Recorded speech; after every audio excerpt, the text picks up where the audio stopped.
Ok, hermanos, vamos otra vez a comenzar hoy con la iglesia de Sardis. Yo creo que maybe de todas las iglesias es la peor de todas.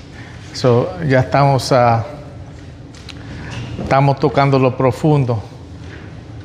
Pero el título que vemos aquí es Sardis, la iglesia ¿qué?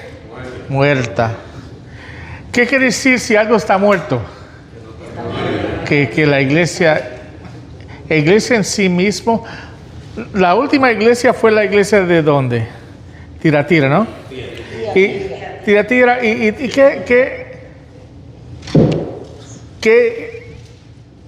Tiatira, por lo menos cuando él comenzó con la iglesia de Tiatira, él le comendió sobre cosas que ellos tenían, que estaban haciendo bien, ¿no? Como iglesia. Aquí él empieza a realmente a hablar de la iglesia de una manera negativamente. Los llama muertos en el primer versículo. Tú ves que esta es una iglesia que, si puedo decir, era un grupo de personas que estaban uniéndose semanalmente, pero cuando viene el Espíritu Santo, no era una iglesia donde el Espíritu Santo estaba morando. Y maybe cuando leemos ahí, maybe había 1 o 2 personas, pero tienes unos pocos en Sardis que no han manchado sus vestiduras.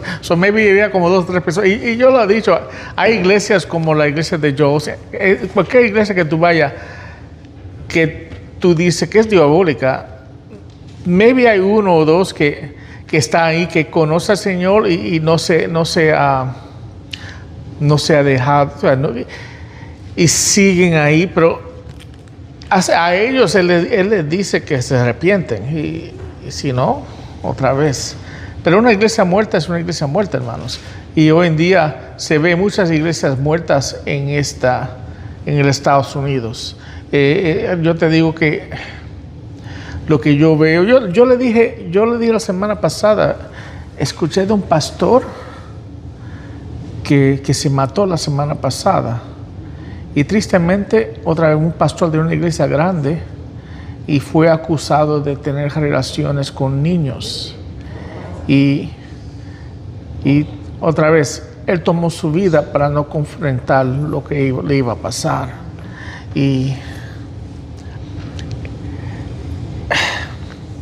hermanos, es diabólico yo predicar el nombre del Señor y hablar, o no sé si se predicaba el nombre, pero yo estar en un púlpito y a la misma vez viviendo un doble vida, donde yo estoy abusando de niños en una manera sexual. Eso es diabólico, hermanos. No es que hizo un error, eso es diabólico. Esas personas... Y no solamente eso, otra relación con niños, eso es diabólico, pero hombres que están cogiendo mujeres y usando su poder para dominarlas y estar bien con eso. Y todo el mundo dice, sí, uno hace un error, pero lo que estamos viendo hoy en día son personas que están viviendo un estilo de vida en pecado. No están pecando, están viviendo un estilo de vida en pecado. Y lo único que lo paran a ellos es que viene a luz lo que está haciendo. Y vivimos en una era que hay muchos en la iglesia que están viviendo vidas, son muertos. Se llaman cristianos porque van a una iglesia, pero no son cristianos. Y esas iglesias no son de Dios. Y ahí está el problema. Y tenemos que nosotros cuidarnos de no caer en esas trampas. Tenemos que aprender de eso, porque ellos fueron más allá que Tiatira. Ellos otra vez no solamente estaban dejando falsas enseñanzas. Tiatira era una mujer predicando en la iglesia cosas erróneas, otra vez falsas enseñanzas, y ellos dejaron eso pasar. Pero esta iglesia otra vez estaba muerta. Quiere decir que el Espíritu Santo no moraba en ellos. Uno que es muerto no conoce al Señor. Si una iglesia tristemente que se ha dejado llevar por el mundo. Y como la semana pasada, nosotros como cristianos otra vez miramos esto y nos separamos de esto de una manera otra vez. Esto es lo que pasó ahí. Y él está escribiendo a estas 7 iglesias, pero él está escribiendo a nosotros. Y hermanos, tristemente muchas de las iglesias que se levantan por líderes bíblicos, después de la segunda y tercera generación, tú ves que dependiendo del líder, a veces la enseñanza cambia un poquito. Y lo que pasa es que esas iglesias dejan entrar cosas que no son de Dios. Y tú ves la progresión de la segunda iglesia hasta esta iglesia, es una procesión que es peor. Y tú ves que esa procesión puede empezar aquí, donde dejamos una persona que venga con una enseñanza errónea y dejamos que y no confrontamos eso y lo dejamos ir. Y no queremos ofender y queremos, otra vez, no queremos perder. Y maybe esa persona tiene un grupo de iglesia que lo sigue y lo dejamos ir. Después lo que pasa es que esa enseñanza empieza a dominar la iglesia. Y después empezamos doctrinalmente dejar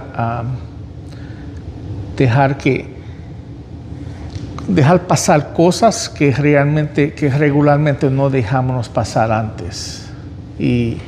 Pero es para el evangelio, es para que la gente, pero están escuchando el evangelio y si somos serios, muchos de ustedes antes de venir de aquí tenían una imagen diferente de lo que era el evangelio, dependiendo de las iglesias que uno viene, porque muchas iglesias tienen una definición diferente de lo que es el evangelio.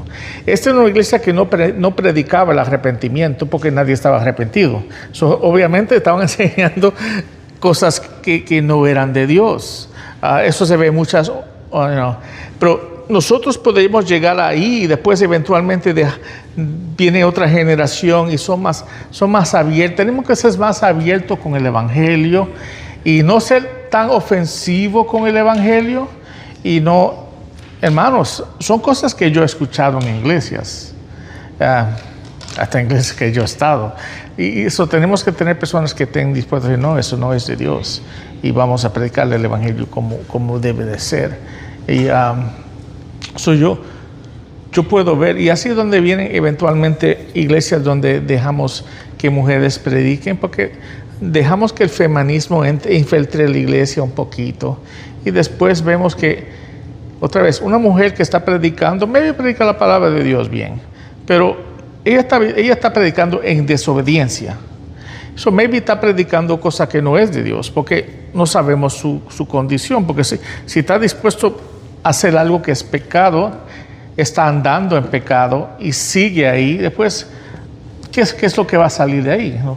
Otra vez, va a ser una iglesia que no está fundida en la palabra de Dios. Y después eventualmente vienen las personas homosexuales, pero ellos se aman. ¿Quién soy yo para decirle a fulano que no se deben de amar? Ellos me dicen que no tienen relaciones sexuales, pero sabemos que son cosas que la gente dice para no ofender la iglesia o para que no lo voten de la iglesia. Pero sabemos que viven juntos.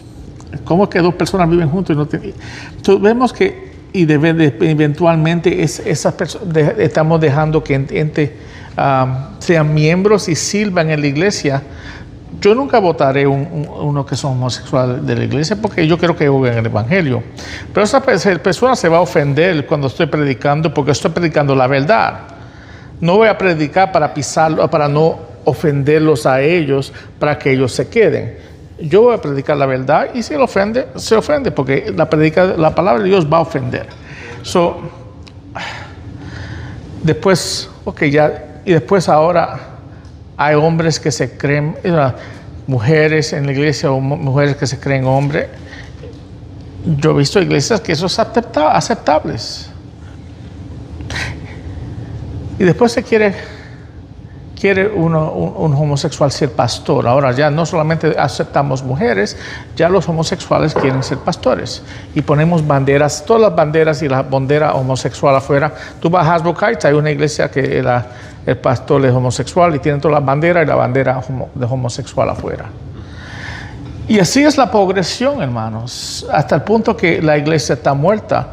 Si el pastor que está en el púlpito está muerto, él va a producir más muertos, porque lo que está enseñando son enseñanzas que no son de Dios.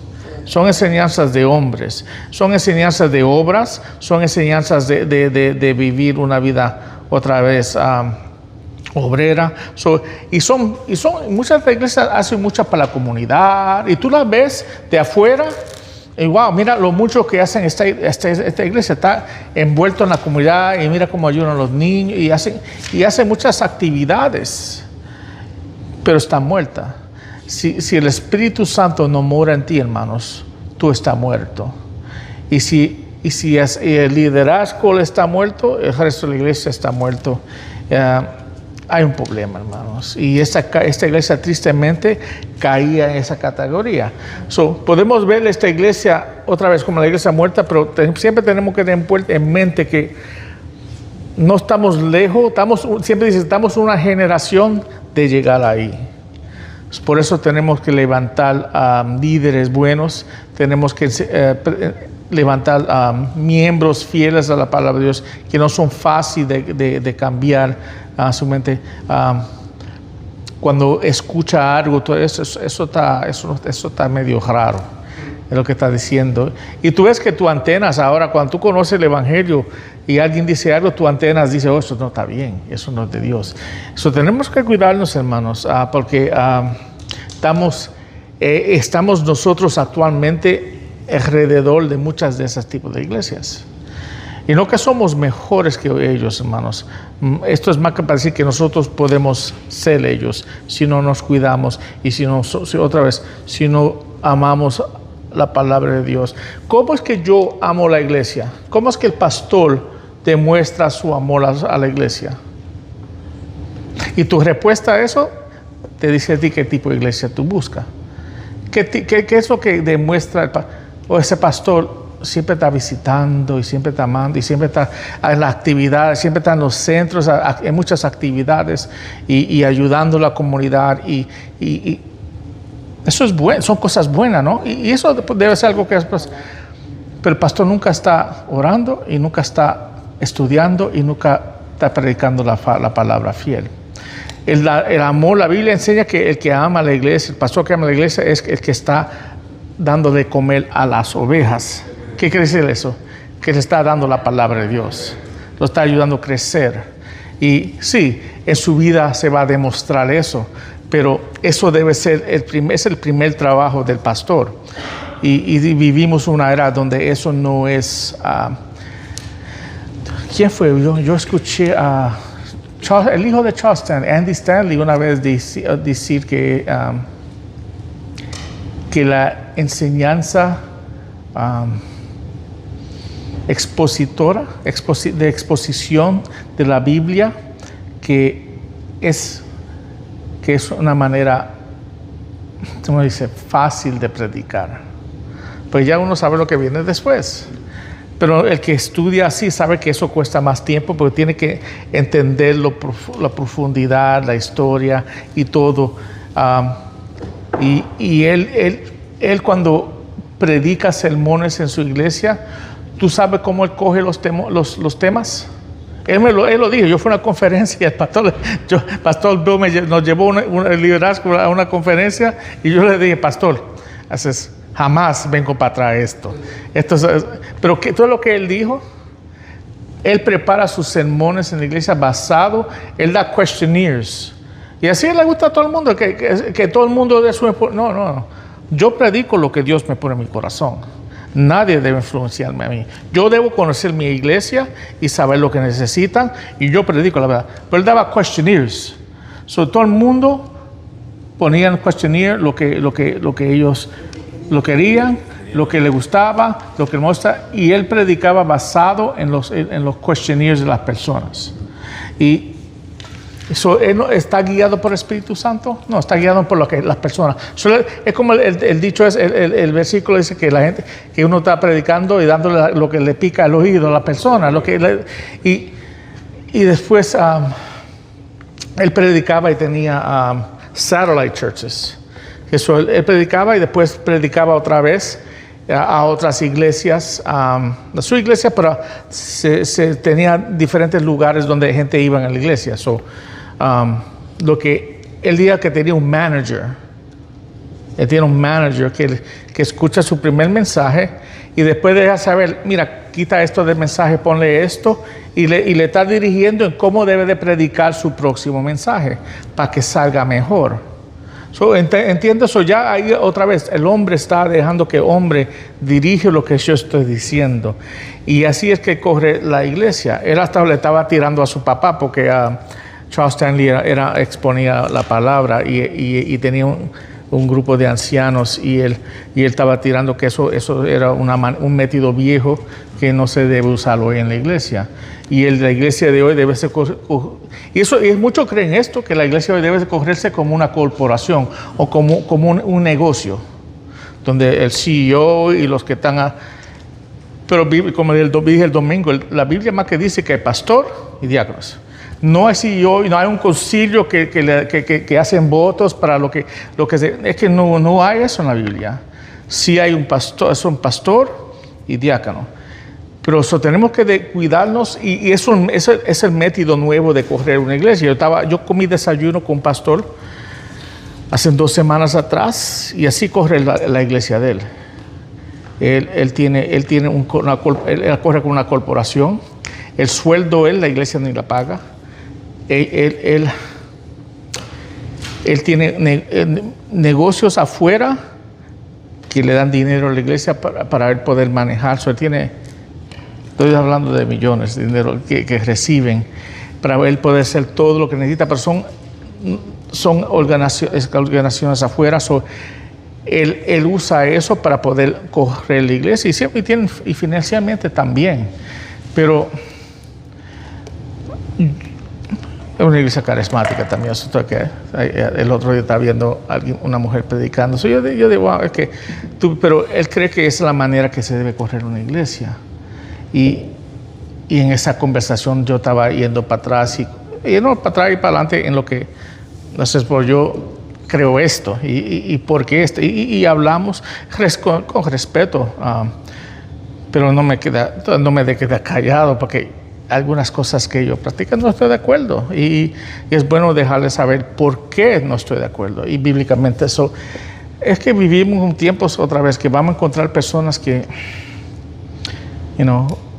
cómo corren la iglesia es muy diferente que la Biblia enseña cómo se corre en la iglesia. Y no lo dejamos de llevar. Yo no voy a muchos shows o muchos, ¿cómo se llama? Conferencias cuando viene cómo correr una iglesia, porque yo he ido muchas que otra vez me he tenido que ir, porque esto no es bíblico. Esto lo que están diciendo aquí no es de Dios. Dios me puede dar una iglesia de 10 personas, y con esas 10 personas es las 10 personas que Él quiere que yo le ministre a ellos. ¿Cuántas iglesias en India, otra vez, que pastores van y tratan de plantar iglesias, o en China, y más que tienen 1 o 2 miembros, pero después en el futuro se ve que explota. Tú no puedes decir, tengo que cambiar las cosas como hago las cosas para crecer. Nunca voy a decir eso. Yo voy a seguir adelante con la palabra de Dios, y la iglesia, si va a crecer, es porque Dios la hace crecer. Y si ustedes otra vez quieren que la iglesia crezca, después ustedes tienen que evangelizar, porque también es un pecado no hacer eso. Bíblicamente hay maneras que se deben de hacer las cosas, y la presión en un pastor a alinearse como hacen las otras iglesias que están creciendo. Mira, si usa este método va a crecer. Sí, pero si la Biblia me da el método de crecer una iglesia, ser fiel a la palabra de Dios, darle a comer tus ovejas, prepárate en oración otra vez, y Dios, El resultado no es mío, es de Dios. So, tenemos que ver otra vez, todas estas iglesias que están pasando, que estamos hablando, hay presiones también no solamente del mundo, pero de otras iglesias otra vez que no están andando bien, que le están infectando y viendo, como demostrando, mira el resultado de lo que yo he hecho aquí. Si tú haces lo mismo, compra estos libros y yo te doy un plan de 10 caminos de cómo tener una iglesia como la de nosotros. Eso lo ha visto todo el mundo, ¿no? Tenemos que cuidarnos de eso, hermanos. La Biblia es simple. La Biblia es simple. Y no debemos de añadirle nada. Y las cosas del mundo, cuando las vemos, debemos rechazarlas. No que todo es malo, pero no es de Dios. Y eso tenemos que ser fiel a la palabra de Dios. Amén. Hermana Samira, léeme la primera parte, la introducción, por favor. Sardis, la iglesia muerta. Mientras los creyentes de Tiatira toleraban el pecado, los de Sardis estaban muertos al pecado. La iglesia tenía fama de ser viva, pero Cristo dijo que estaba muerta. Las tinieblas espirituales de las falsas enseñanzas y la vida de pecado que habían extinguido la luz que había dentro, aunque algo de su fama pudiera aún permanecer. Sí. Como el resto de las 7 iglesias, la iglesia de Sardis era una iglesia existente en la época de Juan, pero también simbolizaba las iglesias muertas que han existido a lo largo de la historia, incluso en la actualidad. Amén. Amén. Vemos ahí otra vez lo que hemos terminado de decir en más palabras. Pero le damos gracias, Señor, que podemos aprender de estas iglesias. No que seamos mejor, pero que aprendamos de sus errores para no cometer los mismos errores. Porque eso lo vimos toda la semana aquí. Así. Amén. El escritor, Doris, ¿quieres leerme el primer párrafo de eso? El que tiene los 7 espíritus de Dios y las 7 estrellas dice esto. Las descripciones del autor divino en cada una de las 7 cartas se toman de la visión de 1:12 al 17.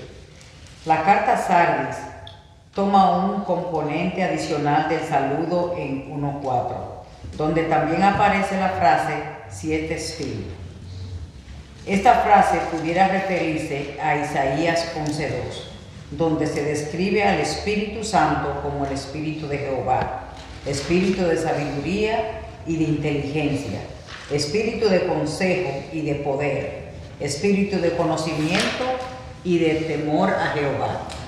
También pudiera referirse a la descripción simbólica del Espíritu Santo como un candelabro con 7 lámparas, presentada en Zacarías 4:1 al 10. En ambos casos, la alusión es la plenitud del Espíritu.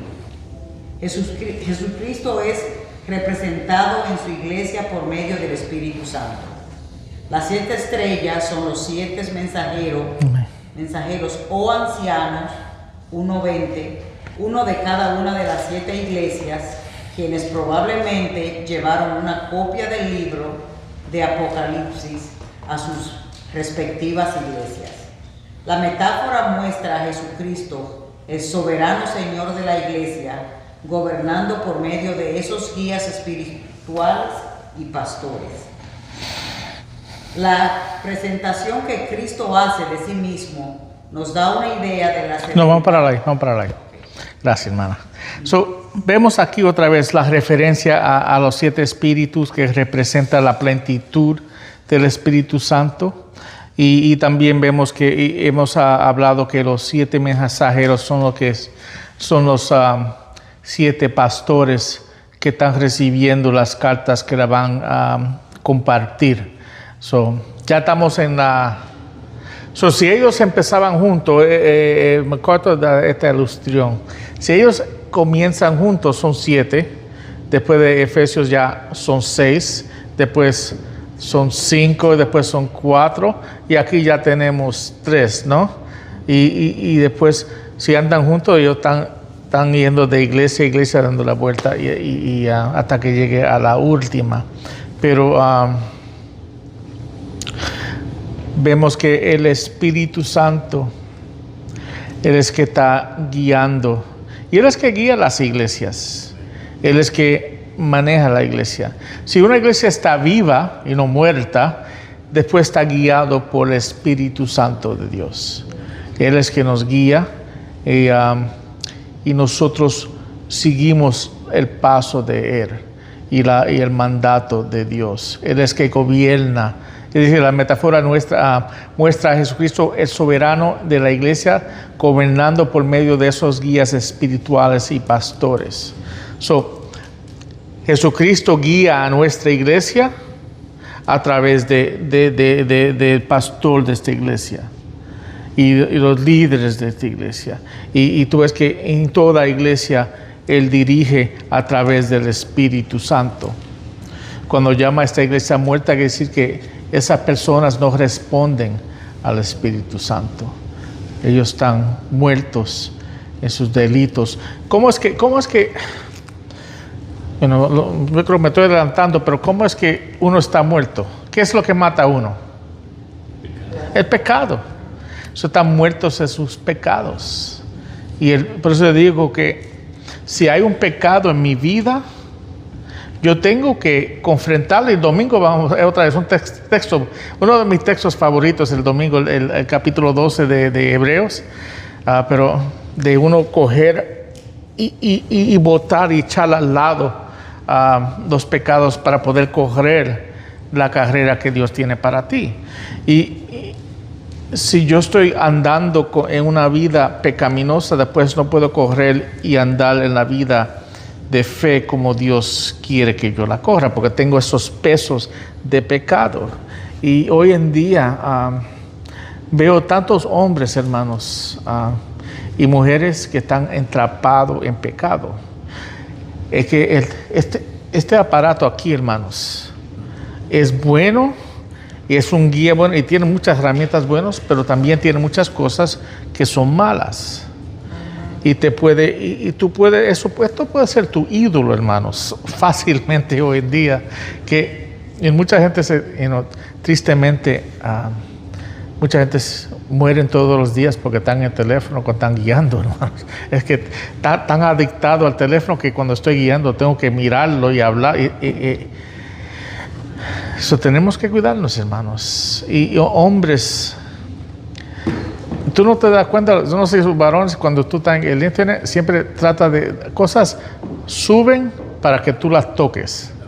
Y una vez que tú las tocas, es para traerte a ver algo que tú no debes de ver. ¿Cómo tú reaccionas a eso?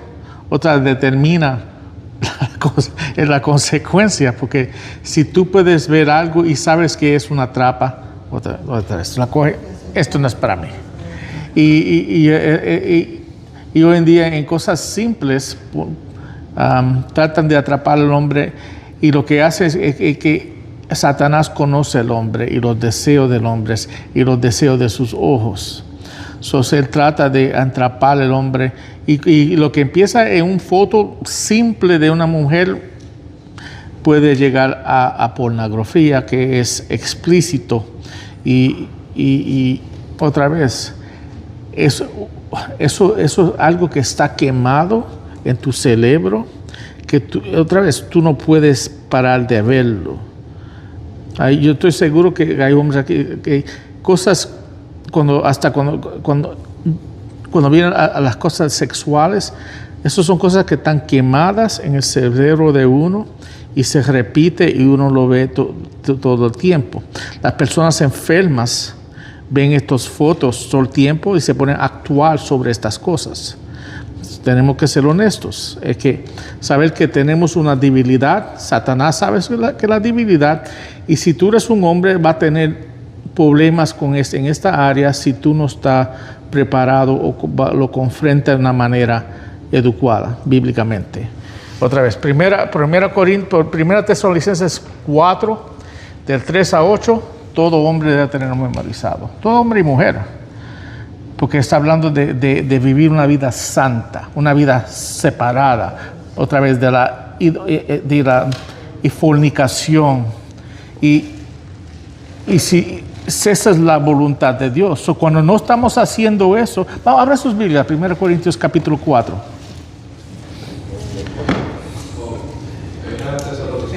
Tesalonicenses, sí, perdona. Gracias, hermano. Lo estaba probando. Siempre burlar.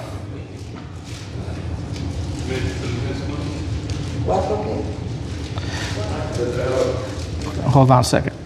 4 del 3 al 8. Hermanos, César, por favor, si me puede leer. Déme leerlo. Voy a seguir parándote. Para no pararte, yo lo leo. Dice, porque esta es que la voluntad de Dios. Eso es lo que Dios, la voluntad de Dios cuando viene a la vida sexual de uno. La santificación. ¿Qué es santificación?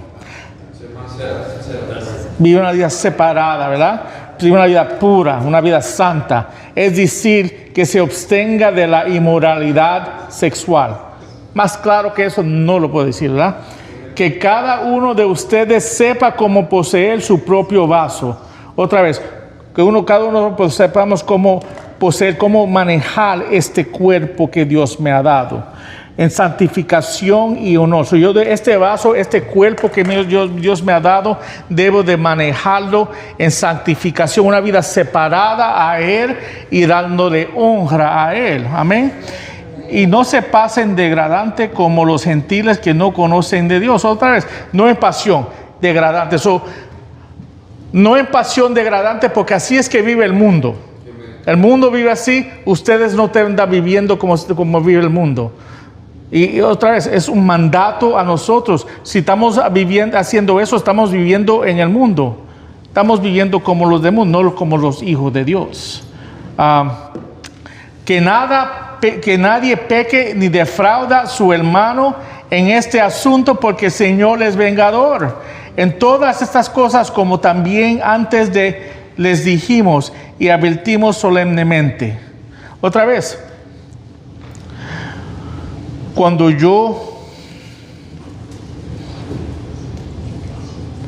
uso o tengo relaciones con una persona en fornicación,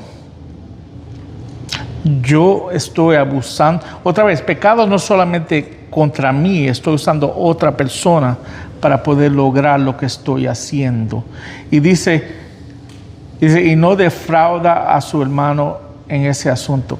Y otra vez, me pongo, ¿por qué quiere decir que no defrauda? Hermanos, para yo tener una relación sexual, yo no soy honesto con la persona. Yo soy un hombre casado. Muchas veces tengo que decir cosas para comerle el cerebro a una mujer, para que ella actúe de una manera que yo quiera, porque yo tengo un deseo sexual que me está comiendo y un deseo que yo quiero que... uno está defraudando a la otra persona para poder obtener lo que el cuerpo mío desea. Pero dice que el Señor es el vengador en todas las cosas, como antes dijimos, advertimos solemnemente, porque Dios, el 7, Dios nos ha llamado a impureza, sino a santificación. Dios no me ha llamado a vivir una vida, otra vez, inmoral, pero una vida separada a Él. En inglés es holiness. Por tanto, el que rechaza esto no rechaza a un hombre, sino al Dios que les da a ustedes su Espíritu Santo. El que rechaza esto no rechaza a un hombre, está rechazando a Dios. ¿Qué palabras poderosas, hermanos? Cada vez que yo peco en una manera inmoral, hermanos, hasta en la mente, yo estoy pecando contra Dios y estoy rechazando la palabra de Dios. Tengo que verlo así. Y cuando vienen esas tentaciones, este versículo tiene que venir a mi mente. Tengo que rechazar eso porque si no, estoy haciendo algo que es inmoral a mi Dios. Y estoy ofendiendo a mi Dios. Y otra vez, hablando de los hombres porque yo soy hombre, pero estoy seguro que las mujeres pasan por las mismas cosas, pero en otras maneras.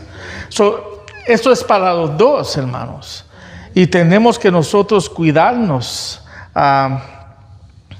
de ese tipo otra vez, que se ve en la iglesia hoy en día grandemente. Si yo puedo seguir viviendo en una manera inmoral, así, hermanos, después tengo que cuestionar mi salvación. Porque estoy viviendo una vida contra la voluntad de Dios activamente y no me molesta y me gusta. Y todo pecado le gusta a uno hasta que te cojan, hasta que Dios lo ponga a luz. Y después, otra vez, como el pastor ese tomó su vida para no tener que confrontar. Pero tú sabes que lo que le hacen a los violadores de niños en las cárceles, eso no es bueno. Y otra vez, y el bochorno que viene con eso. Hermanos, eso siempre ha sido mi temor, es terminar bien. Yo quiero terminar bien y cuando termine mi carrera, otra vez que yo sea fiel a mi Dios, siempre he sido fiel a mi Dios, y que yo sea un ejemplo para mis hijos y para mi iglesia. Qué bochorno, hermanos, de llegar al punto de Steve Lawson, casi ahí, y después caer, pero caerse en la misma cara, hermanos, y de una manera que fue algo que activamente fue corriendo en su vida y no te molestó. Cuando no te molesta el pecado, es que Dios lo trae a luz, hermano. Si Dios te está dando si tú pecas otra vez, es que, hermanos, y vamos a caer. Si somos honestos, todos vamos a caer. Pero la cosa es que eso te moleste y que el Espíritu Santo, y vamos a aprender eso en capítulo 13 de Hebreos, que eso debe de molestarte y Dios otra vez te va a castigar y te va a poner en situaciones y tú tienes que confrontarlo y dejarlo atrás y echarlo atrás, porque si no, hermanos, va otra vez. Si puedes quedarte ahí, después hay una cuestión de tu salvación. Es que tenemos que ser honestos, amén. Vamos a seguir adelante. La iglesia. Hermano Pablo, por favor, léeme la sección de la iglesia. Amén. La iglesia en Sardis, capítulo 3, versículo 1a. Aunque en las escrituras no se dan los detalles, es probable que la iglesia de Sardis fue fundada como parte del ministerio de Pablo en Éfeso, Hechos 19:10. La persona más importante de la iglesia de Sardis que la historia conozca es Melitón.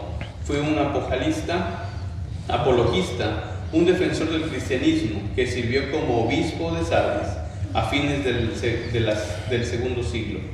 También escribió el primero de los comentarios de Apocalipsis que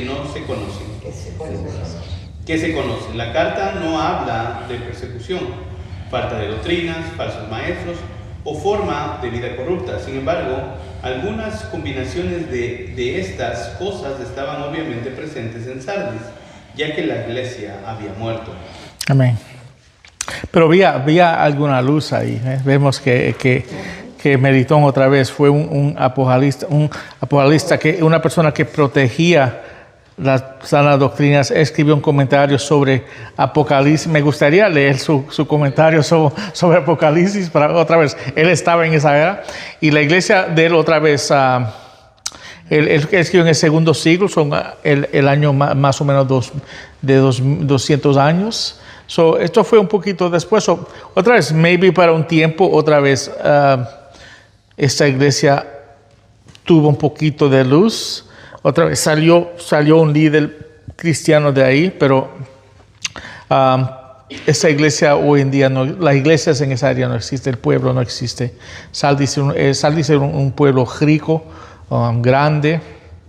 Tiene una historia, otra vez buena. No podemos entrar a toda la historia, pero tremenda tremenda ciudad y muchas historias que se cuentan de ese pueblo a través de los años con diferentes nombres. Amén. Ya no existe. No, hay un pueblo al lado, se me olvidó el nombre, tiene un nombre similar, pero es un pueblo al lado, pero ya el pueblo no existe. Sardis no existe.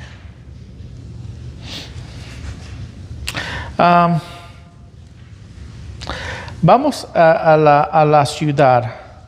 Quiero tocar más que el primer párrafo. Sí, hermana Valeria, por favor, si quiere leer la ciudad.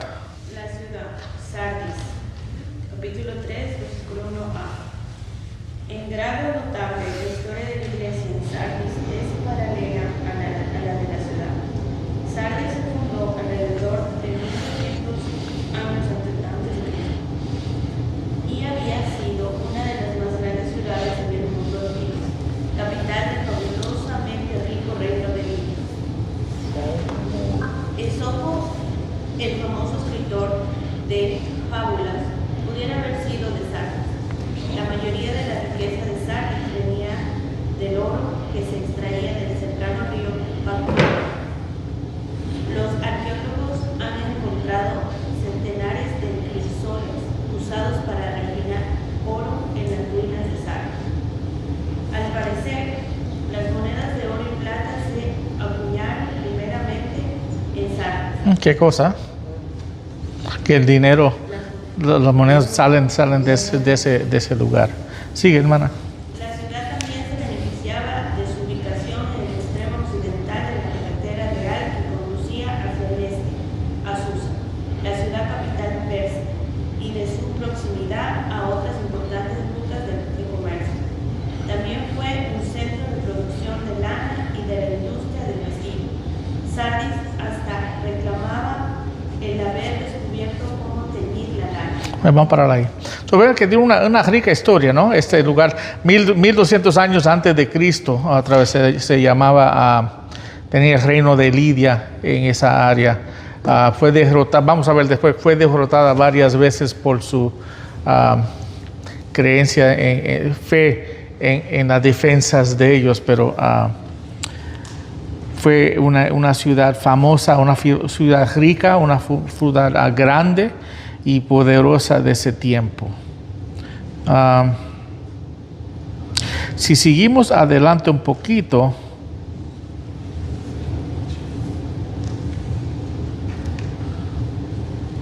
déme estar seguro que estoy bien.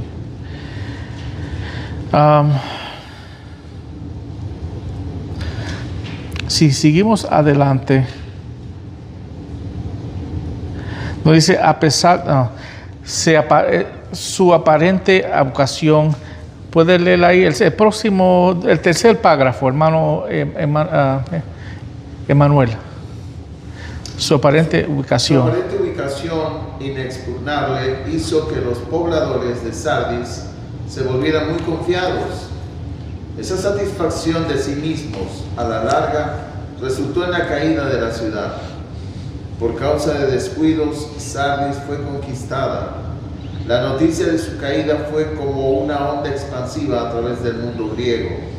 Un erudito describe el relato de la caída de Sardis. A pesar de una presunta advertencia contra la autosatisfacción de un dios griego al que consultó, Creso, el rey de Lidia, inició un ataque contra Ciro, rey de Persia, pero recibió una contundente derrota, regresando a Sardis para recuperarse y reconstruir su ejército para otro ataque. Fue perseguido de inmediato por Ciro, quien puso sitio a Sardis.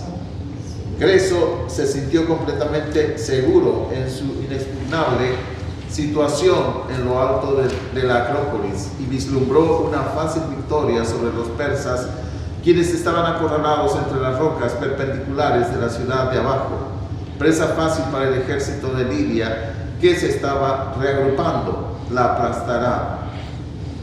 Luego de retirarse una noche, cuando el drama se estaba desarrollando, se despertó para descubrir que los persas habían logrado el control de la Acrópolis, escalando una por una las abruptas murallas, 549 a.C. Los de Sardis se sentían tan seguros que dejaron sus medios de acceso totalmente indefensos, permitiendo a quienes escalaban que ascendieran sin ser vistos. Se dice que aún un muchacho pudo haber defendido la ciudad de ese tipo de ataque, pero ni siquiera había un vigilante designado para velar el lado que se creía inaccesible. Lee el próximo también. Párrafo. No, Sardis nunca... No, la historia. Perdón, bueno, continúo. La historia se repitió más de 3 siglos y medio después, cuando Antíoco el Grande conquistó Sardis aprovechando los servicios de un experimentado escalador de montañas de Creta, 195 a.C. Su ejército entró a la ciudad por otra ruta, mientras los defensores, con despreocupada confianza, se sentían satisfechos con solo cuidar el camino conocido, el istmo de tierra que une al monte Moros en el sur. Vamos para ahí. Vemos, dice después que Sardis nunca recuperó de su dependencia y fue dominado por Roma. Y ellos pudieron reconstruir el pueblo que estamos ahora hablando de en Sardis en el Nuevo Testamento. Pero, ¿qué cosa? La historia de ellos. Esas murallas, ese pueblo estaba casi 1 milla de alto. Tenía montañas en 3 lados o murallas de piedra en 3 lados, y la parte de adelante bajaba como una cuesta, ¿sí? ¿Una cuesta? Sí, bajaba con una cuesta así.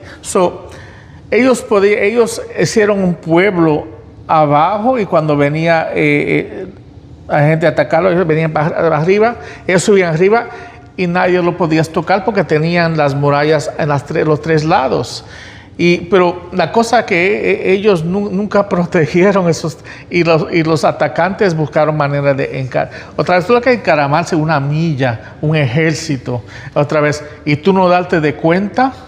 Es que es un descuido, ¿no? Eso con una persona puede ver que están subiendo y pararlos, pero ellos se descuidaron y fueron derrotados 2 veces, no prendieron de la primera vez, 2 veces cayeron. Y vemos la historia otra vez. Creso era un hombre rico. El nombre de él representa hoy en día, tú eres rico como Creso, el nombre de él representa la riqueza. Pero otra vez fueron destruidos por su descuido.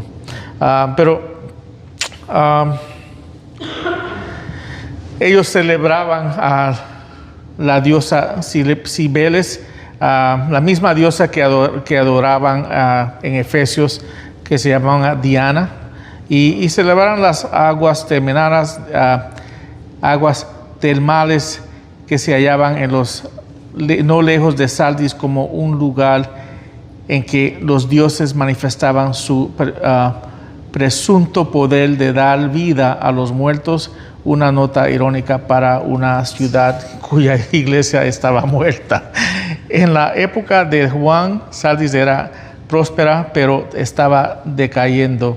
Tanto la ciudad como la iglesia dentro de ella había perdido su vitalidad. Vemos ahí la historia rápidamente de la iglesia.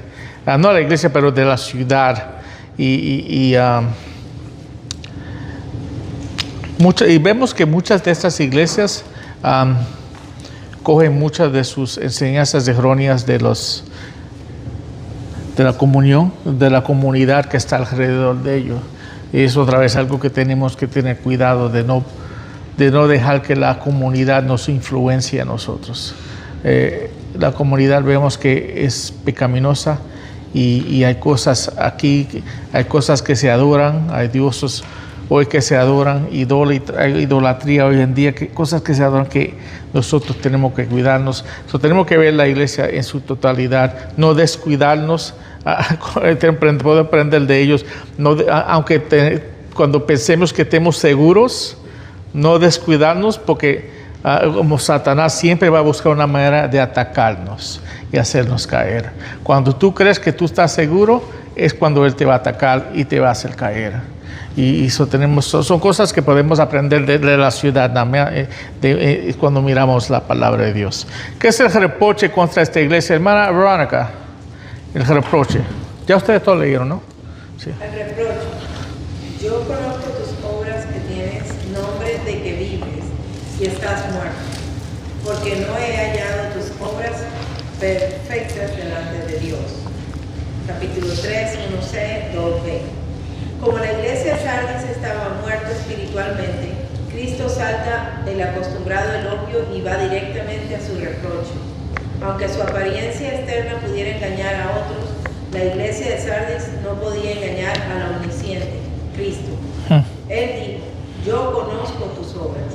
Con su infalible conocimiento, dijo que la iglesia de Sardis estaba muerta, estaba mancillada por el mundo, caracterizada por una decadencia interior y poblada de personas incrédulas que imitaban ser una iglesia. Wow. Sigue leyendo. La muerte espiritual en el Nuevo Testamento está siempre relacionada con su raíz de pecado. Efesios 2:1 describe a los incrédulos como muertos en delitos y pecados. La iglesia de Sardis era como un museo en el que se exhiben animales disecados en su hábitat natural. Todo parece estar normal, pero nada está vivo. La iglesia de Sardis estaba solo cumpliendo las formalidades. Cristo declaró que aquellas obras no eran perfectas delante de Dios, aunque suficientes para dar a la iglesia de Sardis una buena reputación ante los demás. Aquellas obras eran inaceptables ante los ojos de Dios. Los miembros espiritualmente muertos que poblaban la iglesia de Sardis estaban viviendo una mentira. Habían sido pesados en balanzas por el juez justo y hallados faltos. ¿Alguien le gustaría comentar sobre esto, hermanos? Tú sabes que cuando uno, por ejemplo, yo diría eso, de que yo una reflexión para nosotros. O sea, yo puedo pensar que estoy vivo y estoy completamente muerto para mí. O sea, es una reflexión para uno de que uno se examine cómo uno va caminando delante del Señor. Porque me puedo guiar de las obras que yo hago, de cómo me envuelvo en las cosas de la iglesia, el compañerismo, la cédula y las enseñanzas.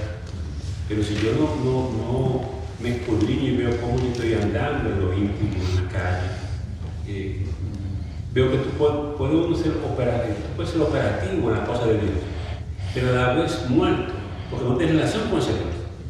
Entonces, eso lo puede uno pensar muchísimo. Yeah. De cómo uno puede caer con eso, con las obras, y justificarte con eso. Y al final ser obras que están... Nos justificamos nosotros mismos delante de Dios. Y son obras que son por la gente que tengo, ¿tú entiendes? No para agradar a Dios, sino para agradar a lo que está al lado mío. Y eso es un peligro terrible. Amén. ¿Otra persona? Yo digo que esa iglesia de Sardis realmente estaba falla por todos lados. Yeah. Porque estaban muertos. Todavía, exactamente. Porque, por ejemplo, nosotros en el caso de nosotros podemos tener algo y siempre estamos buscando la ayuda, pero no me sé que estamos totalmente limpios. Pero estamos en el Evangelio y tratando, usted sabe. Por eso es que no estamos muertos. Pero esa gente realmente para mí no tenía nada, digo yo. Y es como tenemos que confrontar el pecado y atacarlo cuando lo veamos, como individuos y como iglesia.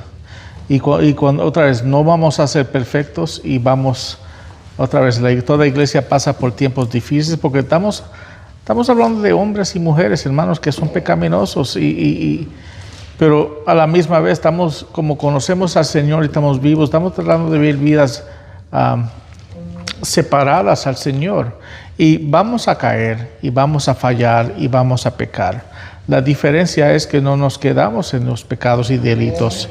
Vamos otra vez a reconocer nuestros pecados y arrancar el pecado. Para poder uno librarse tiene que arrancarlo y buscar del Señor, para que otra vez uno no puede quitarse y ponerse otra vez la palabra de Dios. Por eso yo digo, cuando vienen esos ataques, busca un versículo que contradice lo que te está atacando la mente en ese momento, porque la batalla es del Señor y el poder viene a través de su palabra, y yo no puedo paliar estas batallas sin Dios ayudándome y dándome el poder a través de su palabra. Por eso lo mejor que conozco la palabra, mejor puedo batallar, porque no solamente conocerlo, pero entender lo que dijo, como lo que dijo el primer Tesalonicenses. Eso debemos de leerlo y leerlo otra vez hasta que penetre en nuestros huesos, para poder realmente, cuando vengan esos tiempos, decir eso y otra vez tenerlo memorizado de tal manera que saber que nos duele, saber que estamos pensando o haciendo o pecando que me duela de tal manera que yo le pida perdón al Señor. Si no, nos vamos a seguir adelante. Nadie me vio, nadie sabe. Hermanos, nadie sabe, pero Él te está velando. Es que nuestra mentalidad, a veces somos tan tontos que creemos que si nadie lo vio, Dios lo vio. Y si Él quiere darle luz, va a darle luz. ¿Y cuántas veces nuestros pecados vienen a luz? Y sabe, tú sabes cuando una persona realmente se arrepiente porque Dios lo convence, se arrepiente porque Dios lo convence, no se arrepiente porque lo cogieron. Y hoy en día tenemos mucha gente que se arrepienten porque lo cogieron. Pero si Dios te está convenciendo de tu pecado, tú te vas a arrepentir. Tú sabes que yo siempre le digo eso a Clara. O sea, nunca es lo mismo que yo venga y hable contigo en base a una infidelidad que yo tengo o que yo hice. Yo digo, mira, se me fue la guagua, vi algo, hice algo indebido. Y te lo dejo saber.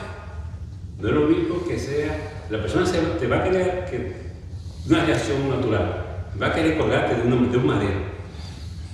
Y va a reaccionar, tú sabes, molesta.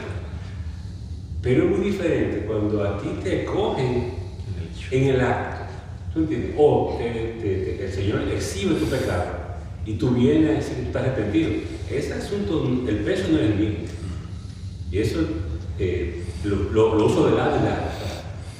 Te lo digo para que tú sepas que ciertamente cuando uno hace las cosas premeditadamente y no está el Espíritu de Dios que te redarguye y te expone, es posible que no tenga el mismo resultado con la persona que tú ofendes. Yeah. O sea, te puede perdonar, pero puede hacer que te saque de su vida. Por eso, o sea, no es lo mismo. El elogio, hermano, por favor, puedes leer esa sección. El elogio, el versículo 3-4. El elogio. Pero tienes unas pocas personas en Sardis que no han manchado sus vestiduras y andarán contigo en vestiduras blancas porque son dignas. En medio de esa iglesia muerta de incrédulos, unos pocos cristianos verdaderos estaban esparcidos como flores en un desierto. Sin embargo, no eran suficientes como para cambiar la evaluación global de Cristo de que la iglesia estaba muerta. Pero Él no se había olvidado de los que permanecieron fieles. El próximo capítulo también. Malaquías 3, 16 y 17. ¿Quién lo puede leer? Lee el próximo. Dios tenía su remanente aún en Sardis. Había algunos seguidores sinceros de Cristo. Él escribió al fiel remanente como los que no han manchado sus vestiduras. La palabra griega traducida, manchar, también puede significar amancillar o contaminar. Ok, vamos a ver, vemos aquí otra vez que él está hablando de vestiduras. El texto dice que no ha manchado sus vestiduras, pero tienes unas pocas personas en Sardis. Otra vez, vean algunas personas ahí que no han manchado sus vestiduras. Otra vez, que no estaban andando que no estaban, dice aquí, contaminados en sus pecados. Aquí está hablando del pecado.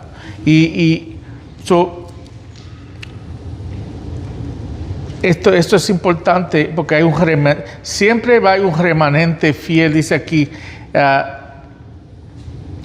y se puede ver un remanente en toda iglesia.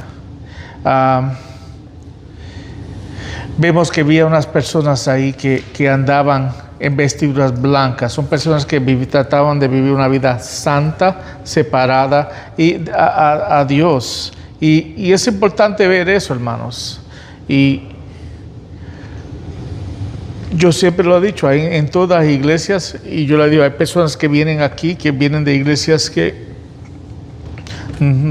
de lo que dicen no eran de Dios, no eran bíblicas, pero el Espíritu Santo los guiaron aquí. Y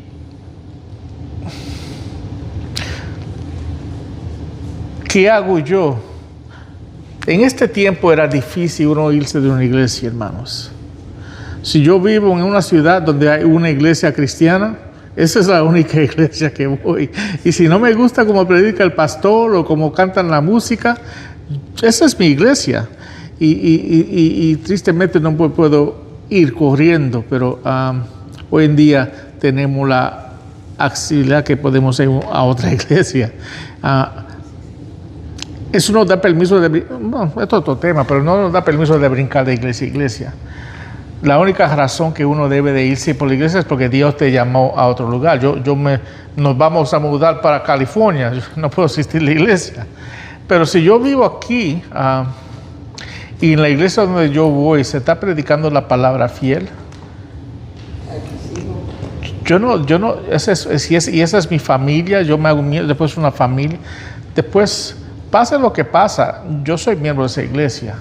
Y lo que vemos hoy en día, vemos patrones de personas que cada año, unos años les gusta brincar de iglesia a iglesia, buscando la iglesia perfecta porque no se encuentra. Muchas de estas personas son el problema. Y te digo esto porque un pastor, cuando planté la iglesia en el primer año, en unos años tú verás qué clase de iglesia tú tienes. Va a tener una iglesia, esa es la mejor manera de empezar con miembros nuevos y plantar una iglesia ahí. Pero si plantea una iglesia con personas que vienen de otras iglesias, esa iglesia nunca va a prosperar. En el sentido que son gentes que vienen aquí un ratito y dañan, ensucian la iglesia y después traen caos a la iglesia y después se van a otra iglesia y hacen lo mismo. Son gente que nunca están contentos, pero donde quiera que van hacen su reguero y se van a otro lugar. Si tiene ese tipo de iglesia, nunca va a durar. Esas iglesias no duran más de 5 años, porque lo que pasa es que siempre va a tener divisiones y siempre el pastor nunca le da la autoridad de poder enseñar. Otra vez, son cosas que uno escucha y te dejan loco, pero es que el pecado y el poder es muy grande para la persona. Debemos de vivir vidas puras, ¿no? Para el Señor debemos de ser como estas personas de vestiduras blancas. Debemos de actuar como ellos. Dice aquí en Mateo 17:2, delante de ellos se transfiguró, su rostro resplandeció como el sol y sus vestiduras se volvieron blancas como la luz. Y aquí hablando de la vestidura del Señor que era blanca. El blanco representa la pureza. Nosotros, aunque nunca vamos a ser puros, pero dice la palabra de Dios que un día seremos puros, estamos purificados delante de Dios. El cristiano debe de estar buscando vivir vida santa. Es la meta del cristiano, vivir una vida santa y vivir una vida pura al Señor. Aunque no soy perfecto, cuando yo me caiga, me levanto otra vez, me arrepiento. Y tú ves que Él siempre pide el arrepiento de las personas. Y las personas, otra vez, el que se arrepiente puede realmente conocer a Dios. Pero el que no es santo le gusta lo sucio, le gusta sus vestidos sucios y es como un puerco en el mar. ¿Cómo dice el mar? El pig in the mud. El pig le gusta rollar en la tierra. Así es el hombre en el pecado. Le encanta, hermanos. hasta que venga la consecuencia y después nos, ay, Dios, ¿por qué tú dejaste que esto me pasara a mí? Es porque la culpa es de Dios también, porque Él es el que dejó que eso te pasara, ¿no? El mandato, hermanos. ¿Alguien léeme el mandato? Hermanos, lee, por favor. El mandato. Sé vigilante y afirma las otras cosas que están para morir. Acuérdate pues de lo que has recibido y oído, y guárdalo y arrepiéntete, pues si no velas, vendré sobre ti como ladrón y no sabrás a qué hora vendré sobre ti. Cristo dirige el mandato al remanente fiel en Sardis. Si su iglesia iba a sobrevivir, necesitaba desesperadamente vida. Cristo puso delante de ellos el camino de la restauración espiritual al darle 5 pasos a seguir. Lee los 5 pasos. En primer lugar, tenían que ser vigilantes, no había tiempo para la indiferencia. El remanente de creyentes tenía que observar lo que estaba sucediendo en su iglesia, evaluar la situación, confrontar el pecado e influir en la comunidad. En segundo lugar, tenían que afirmar las otras cosas que estaban para morir. Cosas, aquí en el idioma original no se refiere a personas, sino a realidades espirituales. Cristo exhortó a los verdaderos cristianos de Sardis que soplaran la llama de las ascuas moribundas que representaban las gracias espirituales que aún quedaban en la iglesia. El tercer paso para el remanente fiel era que debían acordarse de lo que habían recibido y oído. Necesitaban volver a las verdades de la palabra de Dios, recordar el evangelio y la enseñanza de los apóstoles. Por aquel tiempo ya estaban circulando las cartas de Pablo y se había escrito el resto del Nuevo Testamento. Los creyentes en Sardis necesitaban reafirmar su fe en la verdad acerca de Cristo, en lo relacionado con el pecado, la salvación y la santificación. En cuarto lugar, luego de volver a las verdades bíblicas, tenían que guardarlas. Creencias correctas sin una vida obediente no traerán como resultado el avivamiento necesario. Por último, tenían que arrepentirse. Con gran pesar, los creyentes en Sardis debían confesar sus pecados y apartarse de ellos. Esos 5 pasos, si se practicaban diligentemente, traerían como resultado la renovación. Vamos a parar ahí. Muchas gracias, hermano. Si queremos renovación, tenemos que pasar por esos 5 pasos. Está enseñando aquí a través de la palabra. Pero, hermanos, sin arrepentimiento no hay salvación. No hay salvación. Hermano Pablo, por favor, léeme la última parte. El consejo. El que venciere será vestido de vestiduras blancas y no borraré su nombre del libro de la vida. Y confesaré su nombre delante de mi Padre y delante de sus ángeles. El que tiene oído, oiga lo que el Espíritu dice a las iglesias. 3, 5 al 6. Por último, Cristo describe las recompensas que estaban a los que participaron en el avivamiento. Los verdaderos cristianos serán vestidos de vestiduras blancas. En el mundo antiguo, las vestiduras blancas también se usaban para ocasiones festivas como las bodas. Los verdaderos cristianos usarían las suyas en la cena de las bodas del Cordero. Amén. 19, 7 y 9. También usaban vestiduras blancas los que celebraban las victorias en la batalla. Todo verdadero cristiano es victorioso por medio de Cristo sobre el pecado, la muerte y Satanás. Sin embargo, las vestiduras blancas aquí representan fundamentalmente pureza y santidad. Cristo promete vestir a los cristianos con su brillantez de la pureza y santidad eterna. Vamos a parar ahí. Vemos que Él nos promete que vestirnos. ¿En qué? Blancas, blanca pura, ¿no? Otra vez. Nosotros siempre tenemos un poquito de sucio nuestros vestiduras hoy en día, porque no somos perfectos, pero tratamos de vivir en perfección, pero un día tendremos otra vez vestiduras completamente blancas y santas como el Señor. Amén. Dice, confiará su nombre delante del Padre y delante de sus ángeles otra vez. Él es el mediador que confiesa otra vez que somos hijos de Él y nunca borrará el nombre, nuestros nombres del libro de la vida. Amén. Vamos a terminar ahí, hermanos, ya no fue el tiempo, pero voy a pedir si Valeria, por favor, si quieres cerrar en oración. Dios Padre, damos gracias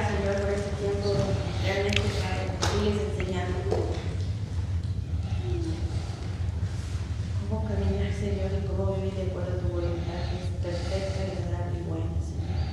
Oh Dios, gracias por el tiempo que nos permites escudriñar, Señor, detalladamente a través de la palabra y este libro que has usado como instrumento para seguir guiando, Señor, hablando de acuerdo a tu palabra.